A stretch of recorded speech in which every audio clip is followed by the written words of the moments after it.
You're listening to Rebel Spirituality with me, Sam Goldfinch. Here's the truth. Wisdom doesn't follow rules.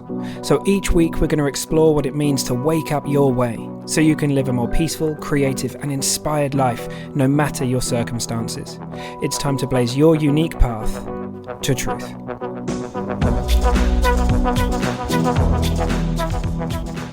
There is no ceiling with creativity. Like, the more creative you become, the more you share your best stuff, the more you, create in any form, there's more, right? It's a never-ending, infinite well because it's attached to, again, universal mind. It's coming from universal mind.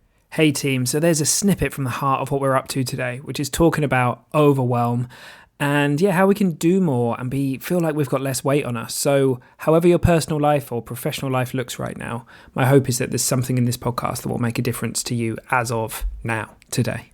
All right, team, see you there. Hey, Rebels. Okay, so I recorded this one off the back of a question that somebody asked me in a coaching group the other day. You know who you are. And it was this: Sam, how do you do all the things that you do? How do you do so much? Because it seems like you're doing more and more. How do you do it all? I have, a number of projects, different podcasts, creative pursuits. I'm often writing poetry, coaching, all these different things. And I had to sit for a minute. And what seemed very, very clear to me is that the honest answer to that question is that I don't feel like I do all of the things that I do. I'm really grateful to have found a space where a lot of it seems to be happening through me. And that never used to be the way, right? I used to get incredibly stressed out with the amount of things that I had to do and all these things that I would potentially need to create and make and all these different things. But these days I've sort of stopped outsourcing as much as I can to Sam and started outsourcing as much as I can to life.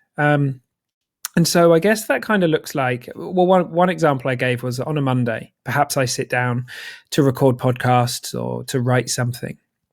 And I think there's real power in consistency and kind of showing up for the muse, saying, hey, I'm here, I'm dedicated. I'd love to see you. But if there's nothing there, if something doesn't show up, I don't make a huge deal out of it. I'll go for a walk, or I'll go to the park, or go look at the water near my house or something like that, or listen to some music, or do something different, something that I do feel called today to do. Perhaps I'll mix up my kind of weekly routine a little bit. And it's really lovely to know that I can do that, because previously the past version of me would have panicked and freaked out that I need to get these things done. If I don't get it done today, it's going to have a huge knock-on effect for the rest of the week. But I've kind of just put my trust in something much, much bigger and much more powerful and intelligent than me, universal mind, rather than my mind. Just giving it over to the universal mind. And look, on those Mondays, if those things don't happen, if I end up doing something else instead, then something will happen on Wednesday or Thursday. I'll come off of a coaching call much like this, and I'll be inspired to sit down and record something.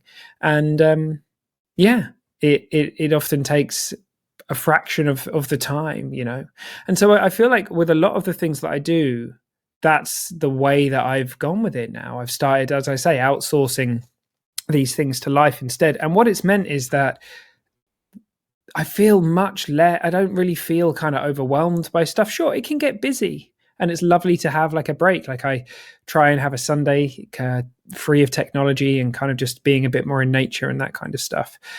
Work in progress. But I feel like I'm doing more and more, and I'm connecting into creativity more and more. Here's something else that seems very, very true to me, is that there is no ceiling with creativity. Like, the more creative you become, the more you share your best stuff, the more you, create in any form, there's more, right? It's a never-ending, infinite well because it's attached to, again, universal mind. It's coming from universal mind, right? Sometimes we had a lovely discussion on this call about how sometimes ideas are kind of like an amalgamation or like a collision, if you like, of two different ideas, and then something else comes through. And then there are things that occur to us that seemingly either come completely from the unconscious or they come from life. They're a gift that comes through us. And I trust that that's going to happen a lot more now. And so there's kind of this combination between routine and trusting in someone, I said someone, I mean like an energy or life, or it depends how you want to think of it. Universal mind, the intelligence behind life, God, the creative force, source, the unmanifested. Choose your signpost, right? Trusting in that to deliver the goods. And it's like a much easier ride. I find a much easier ride. Like a lot of the things that I used to do to myself used to feel like a very important and necessary part of the creative process. Staying up, stressing myself out about this, applying lots of pressure to myself, all this kind of stuff. I thought that it was, I thought it was needed. And so much of that stuff has fallen away. And I've realized it was habitual. It was conditioning. And it's not that all of our conditioning is bad or anything like that. I mean, I'm going to record a podcast about that soon, actually. But a lot of the stuff, the programs that I was running, they weren't necessary. They weren't necessary. We can tap into a deep well of creativity and resilience and peace and insight without any requirement to have to stress ourselves out or any of that kind of stuff. So that's worth knowing, right? That's worth knowing, because there was a time in my life where that seemed a million miles away. So sometimes when we hear perhaps me or other people say things around, tapping into source to find creativity and stuff like that, it's just following our own inspiration a lot of the time, following the breadcrumbs, seeing. So the other day I sat down to write a poem. The title came to me and I just was like, okay, let's see where we go with this. And I started writing. And I think for a lot of us, if we have this idea that, I can't do that, I can't write, or I can't record podcasts or anything like that, it's not that all of this stuff is great. It's not that, we develop skills and we get better at this stuff and fine tune it over time.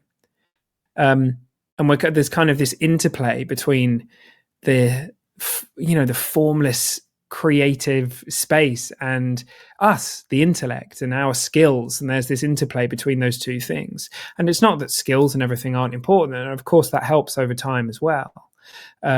But I know many, many people who are incredibly skilled and incredibly stressed out about just what they need to have and all the things they need to have in place in order to be able to be creative or do these things, when actually when we're in a good space, when we're settled, when we're not insecure, that's when our most creative moments come.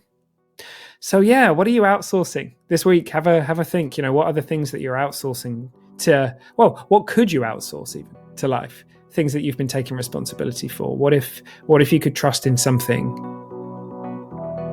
much more powerful than our personal mind, as powerful as our personal minds are? All right, team. Have a great week. See you soon.